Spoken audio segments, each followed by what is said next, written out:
안녕하십니까. 예, 문답식으로 풀어보는 교과 공부의 유진환입니다. 오늘은 제 3기 11과의 공부가 되겠고요. 제목은 최고의 충성을 그리스도에게로 라는 제목이 되겠습니다. 이제 3기 11과 최고의 충성을 그리스도에게를 요절을 보면요. 요절을 정한다고 보면 이렇게 본다고 보면 되겠습니다. 다양한 그리스도인들의 에베소의 교회에 생활했습니다. 그 그리스도인들의 생활 방식을 보게 되고요. 그 방식을 소개함과 동시에서 그 생활 방식에 대해서 권면을 사도 바울은 하는 것을 오늘 배울 것입니다. 당시 사도 바울 그 당시의 사회 구조적인 결함은요, 여러 가지가 있는데 그 중에서 오늘 챙겨볼 사회적 구조적 결함이 뭐냐 그러면은 가장에 대한 문제. 가장. 한 가족의 가장의 행포가 얼마나 컸던가. 그 다음에 그 에베소 지역에 종과 노예가 있었는데 상전과 종에 대한 행포들, 종에 대한 상전의 행포를 한번 살펴볼 것입니다. 자, 그러면요, 먼저 가장의 권한을 한번 볼까요? 에베소 지역의 그 당시에 한 가정의 권한이 얼마나 컸는가? 우리가 지난번 10가에서 우리가 배웠습니다. 남편은 그러니까 가장은 아내나 자녀들을 가혹하게 처벌하거나 심지어 죽일 수도 있었으며 그것은 가정의 법적 권리였다라고 우리는 배웠습니다. 이런 권한을 가지고 있었다는 거죠. 자, 두 번째는요, 상전의 행포입니다. 상전의 행포 중에서 하나를 여기 이제 기록해 놨는데, 상전은 노예들을 얼마나 불이 먹으려고 행포를 부렸느냐 같으면은 성경이 발견됐습니다. 거의 워싱턴 DC에 있는 성경 박물관에서 보관되어 있는 그 성경을 공개가 되었는데, 그 성경이 출판되는 1808년에 출판을 된 성경입니다. 그런데 그 성경을 2018년도에 공개가 되어서 사회에 알려졌습니다. 그러면 이 성경이 왜 이렇게 박물관에 보관되었다고 할 수도 있겠지만 이것이 그렇게 유명한가? 그 문제가 있었던 성경이라는 겁니다. 그 문제가 뭐냐 그러면 성경을 조작했다는 겁니다. 우리가 가지고 있는 이 성경과 그 같이를 안 했다는 겁니다. 그럼 어떤 조작을 했는가? 구약 성경에요, 약 90%를 삭제를 해버렸습니다. 없애버렸습니다. 그리고 신약 성경의 약 50%를 없애버렸습니다. 이제 그걸 갖다 장수로 따져보면요, 우리 성경에는 총 장수가 1189개 장이 있다는 것입니다. 그 중에서 232개만 남겨놓고 나머지 장은 모두 다 삭제해버렸다는 겁니다. 그런 성경을 1808년도에 성경을 출판했습니다. 그러면 이렇게 성경을 갖다가 무자비하고 삭제한 그 목적이 있을 거 아닙니까? 그 목적이 뭘까요? 이렇게 해놨습니다. 성경 속에 기록된 내용이요, 노예들이 반란을 선동할 만한 성경 구절들을 전부 삭제했다는 겁니다. 그 당시 노예들이 기독교를 신앙을 받아들여 성경을 보고 있었지 않습니까? 그러니까 성경을 보고 반란의 근거가 될 수 있는 성구들은 사전에 전부 제거해버리고 성경을 만들어냈다는 것이죠. 그것이 그들의 목적이었다는 겁니다. 그렇다 보니까 그 성경이 복음의 기록은 거의 사라졌다는 겁니다. 그리고 그들이 오용되는 성구, 이런 성구, 종들아 두려워하고 떨며 성실한 마음으로 육체의 상전에게 순종하기를 그리스도께 하듯 하라라는 이런 성경절은 다 살려놨다는 거죠. 그래서 노예 제도의 악을 강화하는 것처럼 보이는 구절들은 손 안 대고 남겨놨다는 겁니다. 이렇게 해서 성경을 표현했으니까 성경이 유명한 성경이 되겠죠. 자, 기억절은요.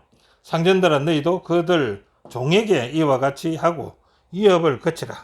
이는 그들과 너희의 상전이 하늘에 계시고 그에게는 사람을 외모로 취하는 일이 없는 줄 너희가 알미라. 에베소 6장 9절에 있는 말씀이 되겠습니다. 자, 그러면요.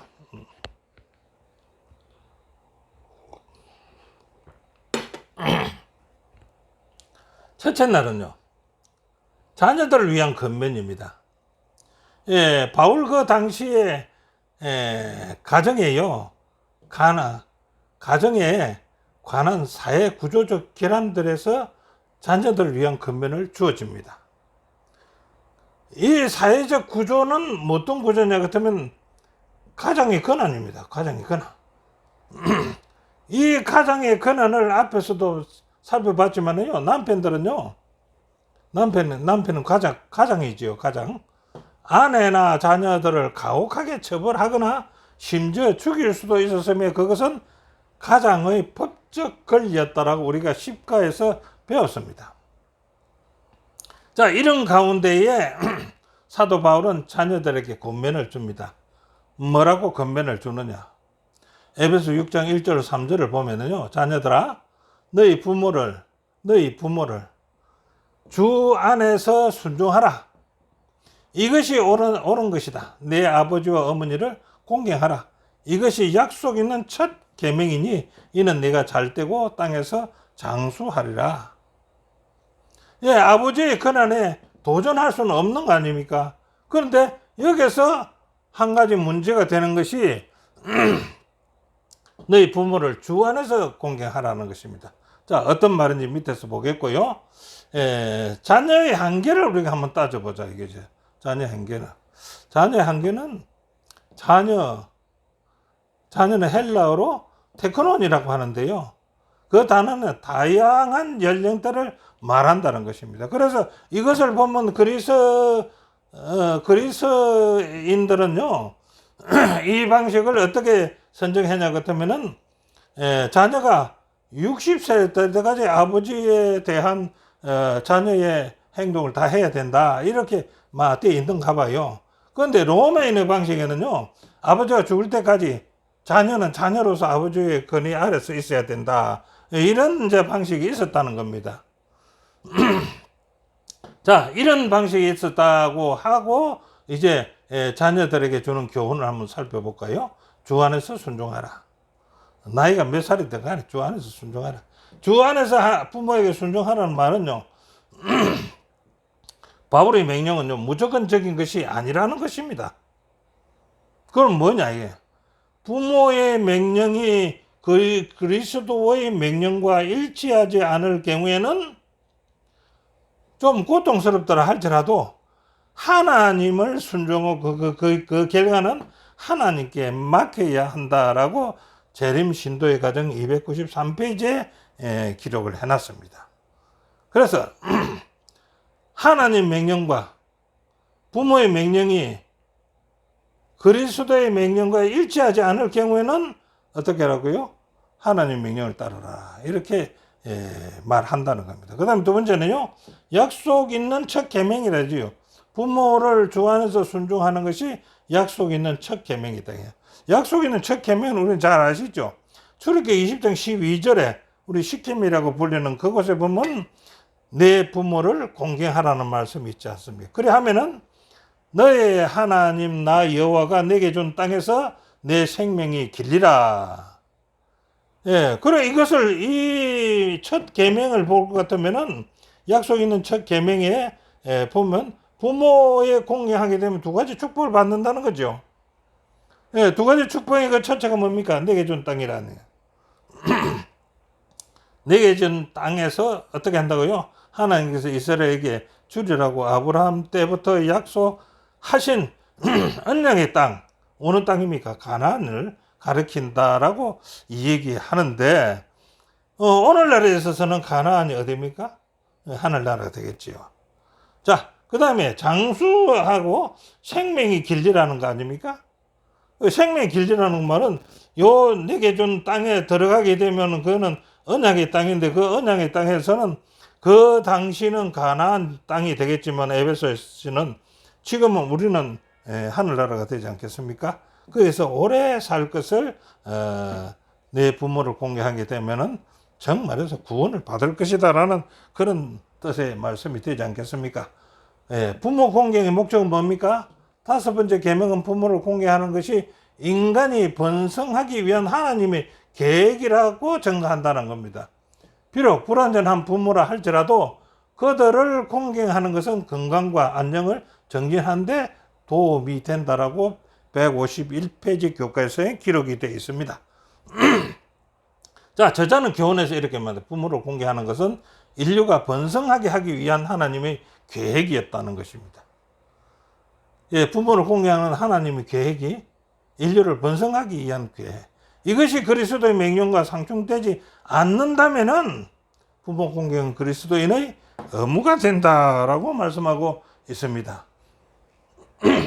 자, 둘째 날은요, 부모를 위한 권면입니다. 부모를 위한 권면. 에베소 사회의 가족 제도에서요, 가장의 역할은 어떠했는가부터 한번 알아볼까요? 앞에서도 좀 봤지만은 아버지는요, 자녀에게 폭력적인 처벌을 가할 수가 있었다는 겁니다. 그 가족들에게요. 심지어 목숨을 빼앗을 수도 있었다고 합니다. 실제로 어떤 면에서는 아버지의 자녀에 대한 권한은요, 노예에 대한 주인의 권한을 더 넘어섰다는 것입니다. 바울은 그러한 권력 남용을 인용하지 않는다. 그러면 안 된다. 오히려 바울은요, 가족 관계를 대담하게 밝히고 재구성하기를 바라서 에베소서를 기록했다는 겁니다. 그게 152페이지 있죠. 자, 바울 시대의 부모가 자녀 교육하는 방법은 어땠습니까? 어떻게 방법했을까요? 그 방법을 우리는 좀 삐뚤어진 방법에서 그 바울 시대에 어떤 사람이 글을 썼습니다. 그 유대 문서라고 하는데 그게 시라크라는 거죠. 시라크의 자녀 교육 방법을 기록을 했는데 거기에 자녀 교육 방법을 시라크라는 사람이 그 문서에서는 이렇게 했는데 아들을 사랑하는 자는 사랑하는 아들은 자주 채찍질을 할 것이다. 아이를 애지중지하면 장차 화근이 될 것이고 함께 놀아주면서 주는 부모는 당신을 슬프게 만들 것이다. 아들을 징계하고 그의 멍에를 무겁게 하여 그의 뻔뻔함으로 수치를 당하지 않게 하라라고 시라크 글자에 이렇게 있다는 것입니다. 이게 사도 바울의 그 자녀 교육 방식과 같을까요? 같지 않다라고 봐야지겠죠. 그러면 사도 바울은 성경적 부모로서 자녀 교육의 기준을 어떠했느냐라고 한번 보겠습니다. 성경은요, 에베소 6장 4절에 아비들아, 너희 자녀를 노엽게 하지 말고 오직 주의 교양과 훈계로 양육하라. 고린도서 3장 21절은요, 아비들아, 너희 자녀를 갱넉해 말지니 낙심할까 합니다. 그래서 자녀 교육을 여기는 채찍질하고 그 다음에 뭡니까? 애지중지하지 말아라. 그러다면 장차 화근이 될 것이다. 이렇게 말했지만 사도 바울은 뭡니까? 자녀를 노엽게 하지 말고 자녀를 낙심시키지 말아라. 이렇게 얘기합니다. 저자는 이것을 논평하기를 이렇게 바울은요, 먼저 아버지들에게 금해야 할 것을 말합니다. 자녀를 노엽게 하지 말라는 부정의 명령에 이어서 주의 교훈과 훈계로 양육하라는 긍정적 명령이 이어진다. 바울 시대의 아버지는요, 자녀에 대한 완전한 법적 권한을 가졌다. 자녀들은 아버지의 소유물로 여겨졌다. 그래서 아버지들은 자녀 교육을 이런 방식으로 했다는 거지요. 그러지 말고 이런 방식으로 해라라는 것이 이제 바울의 권면 아니겠습니까? 자, 자녀 교육법, 세자녀 지도법 259페이지에는 자녀 교육을 이렇게 하라고 합니다. 아버지 어머니여, 그대들은 가정에서 하나님의 속성을 나타내야 한다. 그들은 순종을 요구하되 사나운 말로 하지 말아라. 친절하고 온유한 태도로 해라라는 겁니다. 가정에서 명령하라. 가정에서 맹랑해라. 거룩하지 못한 노기를 일으킬 말은 모두 억제하라. 아비들아, 너희 자녀를 노엽게 하지 말라는 말씀이 하늘의 본분이다. 하나님의 말씀 가운데 부모의 가혹함이나 억압 혹은 자녀의 불순종을 인정하시는 말씀은 불순종을 인정하시는 말씀은 하나도 없다. 가정생활과 나라의 정부에 있어서 하나님의 법도는 무한한 사랑의 가슴에서 흘러나온 자녀 교육 방법이다. 이렇게 얘기하면서 교훈은요, 자녀를 노엽게 말라는 권면은요, 자녀들이 주님의 교훈과 훈계를 받을 수 있도록 부모들이 하나님의 속성으로 자녀들을 대하라는 사랑의 권면이다. 사랑으로서 자녀 교육을 하라는 거지요. 자, 셋째 날은요, 바울 시대의 노예 제도는 어땠을까요? 이제 노예 제도가 나오는데요. 성경에 보면 노예 제도는 시작은 어디 있습니까? 창세기 9장 25절입니다. 가나안. 이 사건은 어떤 사건입니까? 노아의 사건입니다. 노아가 세 아들에게 이제 축복을 해주면서 가나안, 함에게는 이렇게 이야기합니다. 저주를 받아 그 형제의 종들의 종이 되기를 원하노라. 이 성경에 처음으로 기록된 종에 관한 글이 되겠습니다. 자, 그럼 노예의 실상을 한번 살펴볼까요? 그 에베소 시대의 노예의 실상은요, 상전이 노예에게 구타하고 성적 학대하고요, 매매하고 극심한 노동을 시키고 굶주리게 하고요, 마음에 안 들면 막 굶주리고 매매 팔아버리고 구타하고 족쇄를 채우고 낙인을 찍기도 하고, 사랑하는 사람들을 저 가족끼리 헤어지기도 만들고요, 팔아버리니까 매매를 해버리니까요, 심지어 죽음까지도 다양한 행보를 가한다는 것입니다. 이 당시 에베소의 노예들을 부리는 실상이었습니다.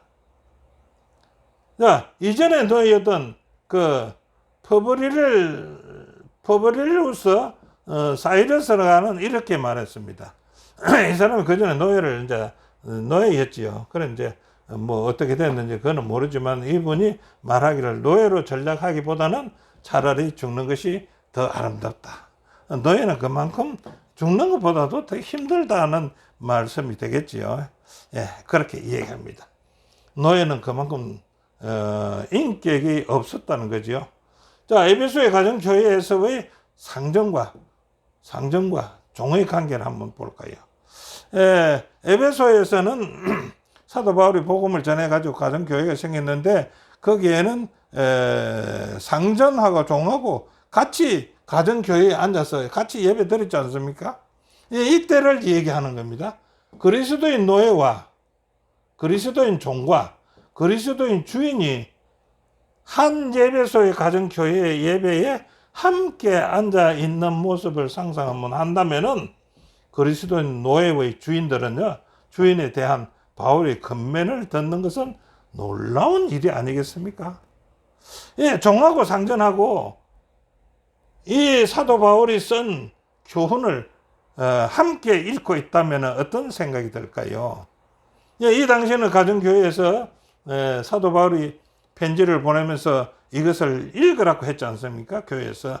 자, 그런 사항을 생각하고 이런 사항에 바울은요, 종과 상전에게 어떻게 권면합니까? 이런 사항에서 종과 그다음에 상전에게 이제 권면을 이제 하는데요. 종에게 이렇게 권면한다. 에베소 6장 5절. 종들아, 두려워하고 떨며 성실한 마음으로 육체의 상전에게 순종해라. 그런데 그 순종하기를 얼마만큼 하느냐? 그리스도께 하듯이 너희들은 그 육신의 상전에게 순종을 해라라고 얘기합니다. 이때는 상전이 듣기에는 어떨었을까요? 참 좋다, 옳은 말 하네, 이렇게 들리겠지요. 그런데 이제 상전에게 주는 이제 교훈이 있습니다. 에베소 6장 9절입니다. 상전들아, 상전들아. 뭐라고 할까요? 너희도, 상전 너희도 저희 종들에게 이와 같이 하고. 그러니까 무슨 말입니까?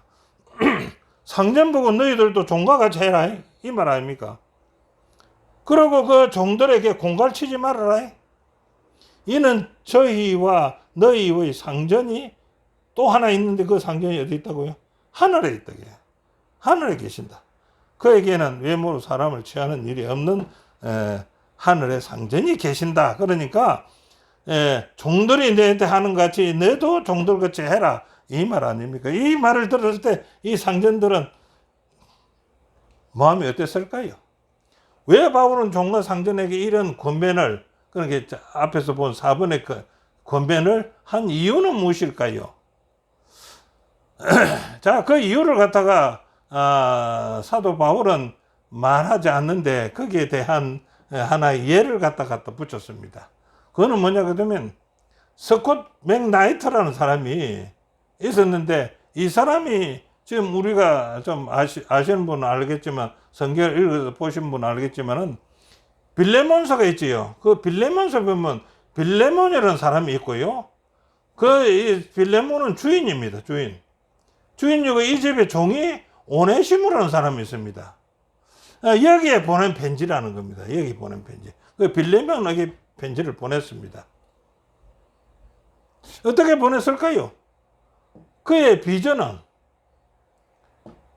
로마 제국의 노예 해방이 아니었다. 그의 비전은 사도 바울의 비전은요, 사도 바울이 에베소에 보낸 그 편지의 내용은 로마 제국의 노예 해방이 아니었다. 노예 해방을 위해서 에베소를 쓴 건 아니었다. 오히려 그의 계례는요, 법적인 노예 해방보다는 하나님의 자녀로 입양됨으로 새롭게 창조된 형제 사랑에 기초한 성도들의 교제에 관한 것이었다. 이렇게 말해요. 바울에게 사회 혁명은요, 그리스도의 몸된 교회에서 지역 차원에서, 그리고 그리스도인 가정교회와 가정에서 일어나는 것이었다라고 얘기합니다. 그래서 사도 바울이 보낸 에베소 글을 읽어보면은 이 노예 해방 운동인가라고 얘기할 수가 있는데,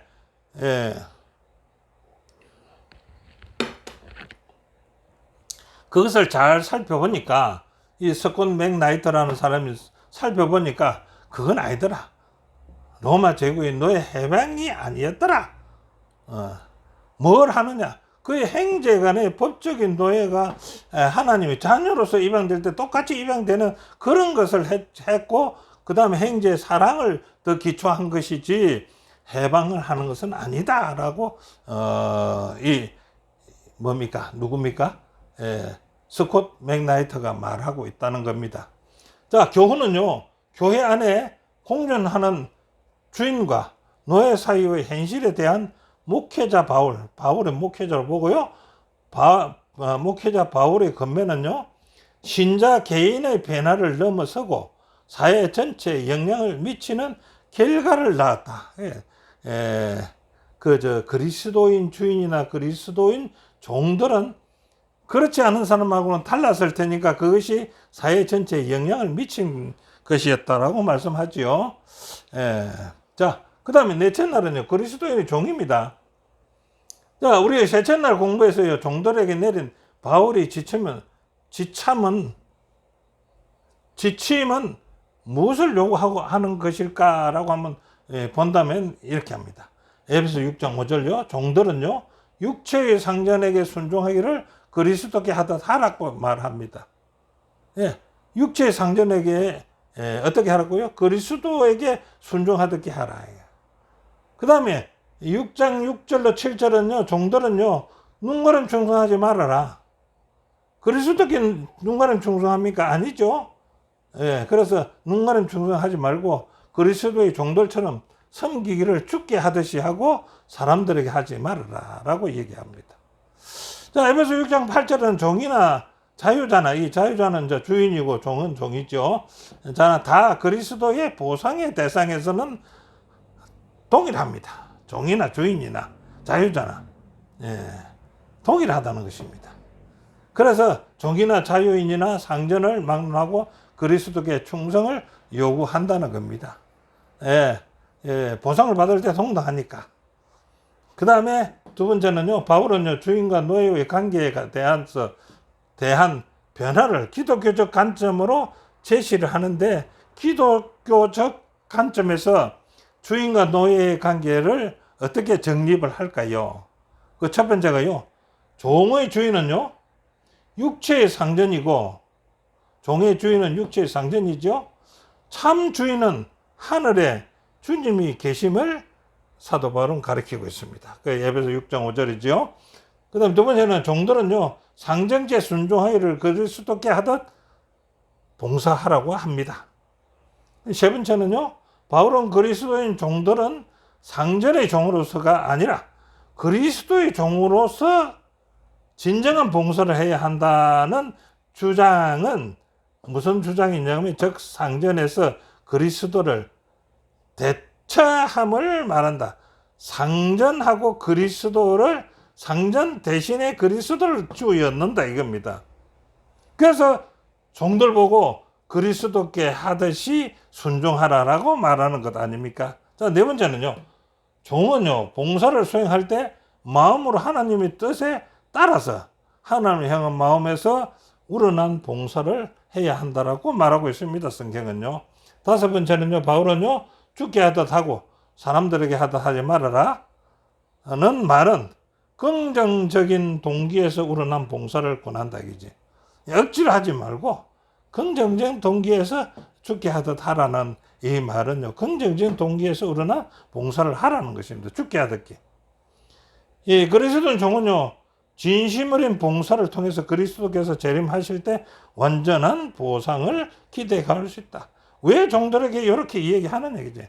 너희가 지금 주인에게, 종으로서 주인에게 그리스도께 봉사를 하게 되면은, 그리스도에게 하게 되면은 주님이 재림하실 때 너희들도 보상을, 모든 보상을 받는다는 뜻 아니겠습니까? 자, 그리스도인 너희들은요, 성실한 봉사로서 장래에 희망이 있다는 것입니다. 어째서요? 자, 보겠습니다. 그들은요, 그분을 위해 일했으니까 그분으로부터 보상을 받을 수가 있을 것이라고 기대하라는 것입니다. 왜요? 그 종으로서 상전들에게 그리스도께 하듯이 했다는 것입니다. 그래서 대체했다는 얘기 아닙니까? 네. 그런데 두 번째는 이것은 이 끔찍한 제도에 얽매인 사람들에게는 특히 매력적인 생각이 들었을 것입니다. 보상을 받는다니까요. 자, 세 번째는요, 노예는 육체의 상전으로부터 인정받지 못하거나 고난을 받는다고 느낄 수가 있습니다. 그죠? 그러나 믿는 종들에게는, 그리스도를 믿는 종들에게는 각 사람이 무슨 선을 행하든지 그것을 아시고 확실한 보상을 주시는 하나님이 있다는 것입니다. 그리스도가 있다는 것입니다. 자, 바울은 교훈에서요, 바울은 육체의 상전이라는 표현을 통해서 종들에게 진정한 충성의 대상인 그리스도와 그가 주실 상급을 바라보며 마음에서 우러난 봉사를 하도록 요구하는 것이 바울의 서신입니다. 자, 다섯 번째, 종들이 된 주인입니다. 자, 종과 상전이 함께한 예배에서 낭독한 에베소 6장 9절을 듣는 상전들의 반응은 어떨까요? 이거 참 재미있겠습니다. 자, 에베소에 복음이 들어가고 나서 가정교회가 생겼는데, 그 가정교회에 교인으로 모인 사람들이 종도 있고 한 집에 종과 상전이 있던 그런 집에 다 참석을 했다는 얘기죠. 거기서 이제 일어날 일이라는 겁니다. 에베소 6장 9절에 이제 한번 보겠습니다. 에베소 6장 9절에 상전들에게 이렇게 얘기합니다. 상전들아, 너희도, 상전을 말하지, 너희도 너희 종을 말합니다. 저희는 종에게 이와 같이 하고, 어떻게 하라고요? 공갈을 거치고 저희와 너희의 상전이 하늘에 계시고 그에게는 외모로 보지 않는다 하는 것을 너희가 알아라. 이제. 자, 이 말을 갖다가 우리가 나눠서 보면 너희가 성전이 저희가 종에게 이와 같이 하라는 거하고 그 다음에 공갈을 거치라는 거하고 저희와 너희의 상전이 하늘에 있다는 거하고를 오늘 이제 살펴볼 건데요. 첫 번째 너희의 상전, 너희도 저희에게 이와 같이 하라는 거지요. 너희 상전도 종이 하는 것과 같이 이와 같이 하라라고 얘기합니다. 그 말은 무슨 말입니까? 종이 해던 것처럼 동일하게 너희 상전도 행해야 함을 의미한다라고 주석에서는 얘기했습니다. 그거는 너희가 종에게 하듯이 종이 하는 것 같이 상전 너희도 그렇게 해라라고 얘기하는 거 아닙니까? 그건 두 번째요. 공갈치지 말아라. 공갈치지 마라. 이 공갈치지 마라는 무엇입니까? 그 당시 상전들은 종에게 어떤 행패를 부렸느냐, 공갈로 치고 행패를 부렸느냐 그렇다면 마음이 좀 안 들면 구타했습니다. 또 성적 학대도 했습니다. 마음에 안 들면 그냥 팔아버립니다. 또 마음에 안 들면요, 사랑하는 사람과 이별을 시켜버립니다. 다른 데 팔아버린다 그죠? 부부지간이라도. 그 다음에 극심한 노동을 시킵니다. 그 다음 마음에 안 들면은 밥을 안 줘서 굶게 합니다. 그리고 또 심하면 족쇄를 채우지요. 또 더 심하면은 낙인을 찍습니다. 이 불로 가지고 인도로가 찍는다 이거죠. 그래서 심지어 또 죽음까지도 다양한 행벌의 위협을 중단하라는 것이 공갈을 거치라는 말이라 이겁니다. 자, 세 번째는요, 저희와 너희의 상전이 하늘에 계신다. 이 말은 종의 상전이든 종이든 상전이든 동일하고요. 그리스도인으로서 하늘에 상전이 있다. 이 말을 하는 거죠. 상전이든 종이든 간에 상관없이 모두의 상전인 하나님 앞에서는 있음을 상기시킨다. 예, 하나님이 너희들의 상전이다. 종이든 상전이든 주인이든 그들의 상전은 하나님이 하늘에 있다. 자, 바울은 하늘에서는 종과 주인 모두는 동일한 관계로 간주된다라고 얘기했는데 뭐가 동일한 관계로 간주된다고 할까요? 이러니까 종들은 희망을 가지겠죠. 자, 한번 살펴볼까요? 아들로 입양되는 것. 하나님의 아들로 입양되는 것은 종이나 주인이나 또 한 가지라 얘기입니다. 동등하다, 동일하다. 그 다음에 구속하는 것이나 상속받는 것도 동일하다. 종이라고 더 적게 받고 상전이라고 많이 받는 거 아니다. 예수님과 함께 보좌에 앉은 것도 동일하다. 예, 동일한 시민으로 되고요. 그리스도의 몸이 지체가 되는 것도 동일하다. 예, 한 예수 그리스도의 몸에서 우리는 지체라는 것이죠. 그 다음에 주인과 그들이 종으로 간주하는 이들 모두가 같은 주인을 섬기는 종이라는데 예수 그리스도 하나님을 섬기는 종이라는 거죠. 예, 종이나 상전이나. 너에게도 하늘에 상전이 계심을 알지어다. 골로새 4장 1절에 있는 말씀이죠. 하늘의 주인은요, 모든 사람들 차별 없이 심판을 할 겁니다. 맞지요? 상전이나 종이나. 예, 하늘의 주인께서는 당신의 종들을 동등하게 대하시는 것처럼 이 땅의 종들의 주인들도 그렇게 대할 것이다 라는 말씀이 되겠지요. 자, 주인이 종이 된 모본입니다. 빌립보 2장 6절 7절에 보니까 이 말씀이 나옵니다. 그는 근본 하나님의 본체시나 하나님과 동등됨을 취할 것으로 여기지 아니하시고 오히려 자기를 비어서 종의 행체로 가져 사람들과 함께 되었다는 겁니다. 예수님을 얘기하는 거 아닙니까? 예수님이 하늘의 보좌를 버리고 이 땅에서 종의 행체로 왔다는 겁니다.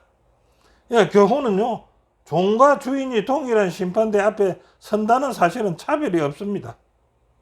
진정한 주인이신 그리스도를 포기하고 종들에게 대한 일반적인 악한 관행을 중단하게 한다라고 말했습니다. 자, 결론은 이렇게 합니다. 한 세 가지로 볼 수 있는데요. 강자와 약자로 정의되는 관계들 속에서 하나님은요, 양자에게 올바른 관계의 원칙을 제시해 주었다고 말합니다. 그게 뭡니까? 부모 관계, 그 다음에 자녀 관계, 주인과 종의 관계가 어떤 관계라고요? 양자 간의 올바른 관계로 원칙을 제시해 주었습니다. 예, 그 다음 두 번째는요, 바울은요, 그리스도께서 평가하시는 가치로 상대를 대하는 불합리한 상황에서도 참된 충성의 대상이신 그리스도를 바라보게 했습니다. 세 번째는요, 차별하지 않으시는 참 주인 앞에서 모든 인류는 함께 섬기는 동력자요, 형제, 자매이지 다른 것이 없다. 그래서 우리는 우리의 상전은 하늘에 계신 하나님이시다는 것입니다. 그리고 종으로 있는다면은 그리스도를 섬기는 것 같이 너희 주인을 섬기라고 말하고 있습니다. 오늘 공부는 여기까지입니다. 함께 공부해 주셔서 대단히 감사합니다.